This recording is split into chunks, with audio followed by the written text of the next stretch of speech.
Welcome in, everybody. I'm drawing with Mr. S, and I'm really excited to share with you my very first community redraw. I want to say thank you for all the submissions. I think I've chosen 3 really great ones to share with you guys today, and I really hope you guys enjoy the art in this one, okay? So without further ado, all you got to do is just sit back, relax, and enjoy the episode.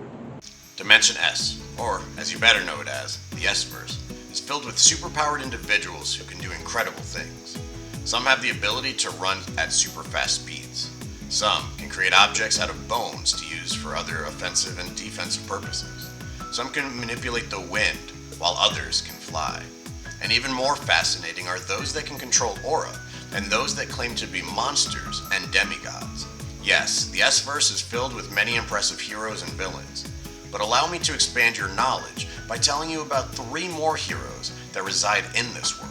The first hero we will speak about today is one that is very similar to Hiro Takamiya, the Metal Samurai. This hero is seen by some as a super villain simply because of his outer appearance. The hero's name is Aquagon, the Aqua Dragon. He wears a suit that resembles a blue water dragon. His helmet is shaped like a dragon with sharp horns adorning the top of his helmet. He has armor-plated shoulder pads, wrist protectors, and leg protectors. He has wings fashioned to the back of the armor that surround his torso. This hero has the ability to manipulate the water in the surrounding air around him and launch it at an extremely quick velocity. He calls this maneuver his water vortex. Although this hero is misunderstood simply by his appearance alone, he has gained popularity amongst the public as a true hero. Aquagon works alongside the FDNY, or the Fire Department of New York City, keeping the city safe. Alright guys, let's go ahead and talk about this drawing. I'm going to be 100% honest with you when I say this. This was probably the 3rd attempt at creating this character. I had a lot of difficulties trying to figure out what Aquagon was going to look like. In my mind, I was thinking someone clad in armor, something almost similar to a mech armor. And my first rendition, it was really, really bad. I'm going to be honest. It was really poor. It was really terrible, uninspirational, right? And it wasn't until later that you'll notice in that time lapse where I figured I had a character, and I kind of put him off to the side, but then I redrew him. Okay, so technically, I guess this is attempt number 3 to its fullest, where he's shooting out this water blast from his arm. He's got his arm up. And I think that pose definitely did it a lot more for me. And that's kind of where I started like really hitting a groove and really started moving and trying to really think what I really wanted out of this character, which was a really fun character. Like the Fakemon was a lot of fun to look at. The idea of a water vortex being its signature move was really cool, and I wanted to incorporate that.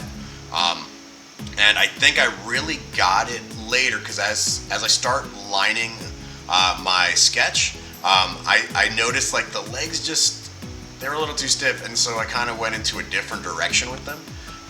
And I was really pleased with it. I was really pleased that I made the change to the legs to kind of have them a little bit more bent, like he's like leaping or he's like coming down and diving down.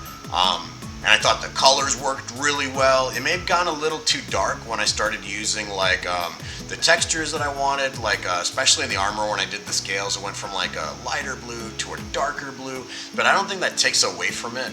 And I really like the mention that he's kind of like my Metal Samurai character because he kind of wears like an Oni mask, and so he's got like this demon mask on, and he's supposed to be a hero, but he looks scary as can be, and so I wanted Aquagon to kind of be like in that same type of like discussion where, you know, maybe people just don't understand him, like they thought he was a villain at first, and becomes this hero that helps out the fire department, trying to make sure that the city is safe from wildfires or arsons or whatever. So I think that was pretty cool. So I just want to say thank you to Juho for this one. I had a lot of fun redesigning your piece.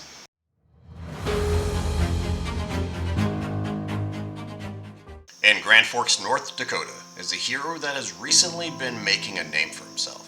Continuing with our dragon theme, the hero wears green and purple armor, has gloves and boots. He wears a helmet that is shaped like a dragon's head and wears an insignia of a dragon ice spirit on his chest. The hero's name is Frostrex. Like the name suggests, Frostrex can create ice from out of nowhere. The Ice Hero can be seen creating ice ramps connecting to the ice columns he builds. He rides on top of the ice as he quickly travels around Grand Forks, saving lives from some seriously twisted individuals. Frostrex's signature moves include creating blizzards, materializing icicles, and making himself an incredibly durable ice trident. With a hero like Frostrex around, the people of Grand Forks, North Dakota can rest easy. Alright guys, so let's talk about the Frostrex design. This one's coming from Galahound 19. Honestly, I chose it because, one, it's an ice type, and I thought that was kind of cool. Let's render some ice. I did ice recently when I did my Digital Friends episode with the Avatar battles with Penny the Penguin. So if you haven't seen that, go ahead and check that out, because I did a really cool job of doing like an ice-like platform. But for this one, when I came across this dragon, this Fakemon, in my mind I was thinking, well, it's an ice dragon, this could be an ice hero, and the biggest ice hero that I know of is Iceman, and so I wanted him to be kind of like surfing on like an ice bridge or an ice ramp that he kind of creates, and I wanted to incorporate that so badly that I feel like I pigeonholed myself into a pose, and I'm going to be honest, I don't think I pulled off the pose quite as well as I would have liked to, okay? But I think the things that I did do well with this were the textures and the armor. Again, I'm trying to figure out how to make armor look like armor, right? I'm still in that process of trying to figure that out. And then the fact that you had like ice claws and like little bits and pieces that were frozen on your Fakemon, I tried to incorporate that into the suit. So like that's why we have the forward facing ice hand, we've got the ice horns, we got the ice boots, things like that. I was trying to incorporate based on your design. I did ditch the wings because I didn't think he needed wings if he was just going to be traveling with ice. Plus, if I added the wings, it would have been a little bit too similar to the Aquagan design. So I wanted to make sure that I had some separation in here. I love the ice bridge and the way it came out, but because I was really in my head about that front leg and that area by the glutes to the hamstring to the quads and all that, I did feel like I had to try to block part of it out. And so when I ended up doing the background and the foreground elements, I did try to block off part of it. But ultimately, I'm pretty satisfied with the way that it came out for now. It does give me an idea for how I can try to fix up the design in the future in case I do get another chance to try to mess around with another ice character down the road, or ice rendering, okay?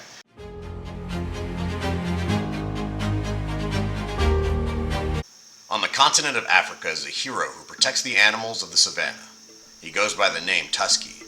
Now I know what you're thinking. Tusky is not a very heroic name, but let me tell you about this hero and then let you decide. Tusky has always been a larger individual. This never bothered him much. What bothered him the most were the poachers who would illegally kill or capture the wild animals of Africa.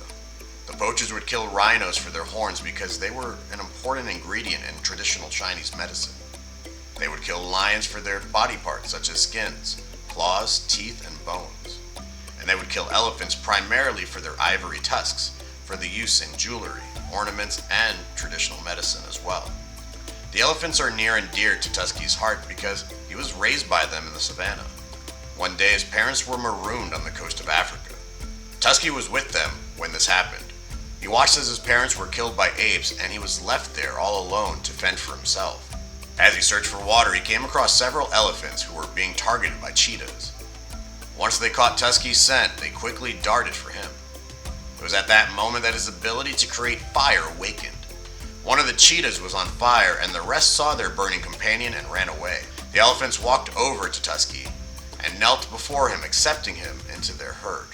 After some time of living amongst the elephants, Tusky was assisted by a philanthropist who gave Tusky an education and enough money to help fund a device that could help Tusky harness the flames and heat he produced.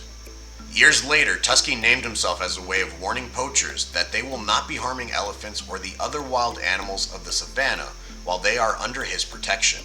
If they wanted elephant tusks so badly, they would have to go through him and his tusk gauntlet. Alright, so Tusky, let's talk about Tusky real quick. Honestly, Tusky was not that hard for me.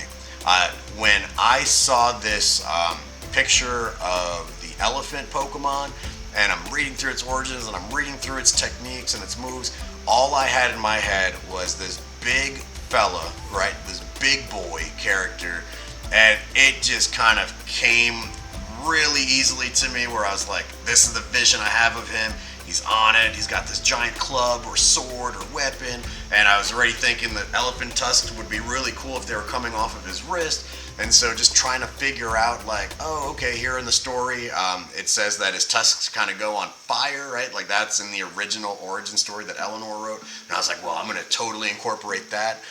But it was a lot of fun. I put an elephant insignia on him. I put some fur on him because in Eleanor's design, there's a little bit of that curly hair on top, so I wanted to put that fur kind of on him as if it was like a cape, but I tried to make sure the cape wasn't too long on him, right? It just kind of cut short.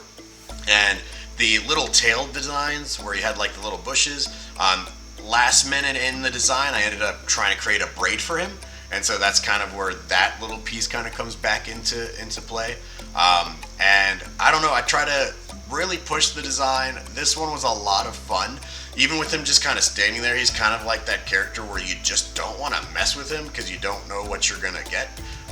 And so, yeah, I really hope you enjoyed this design. This one was definitely my favorite one in the batch. So yeah, so let's go ahead and wrap this up.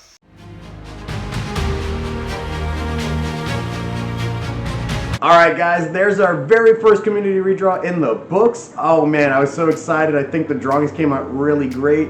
And I just really want to quickly thank the subscribers that submitted in their art pieces.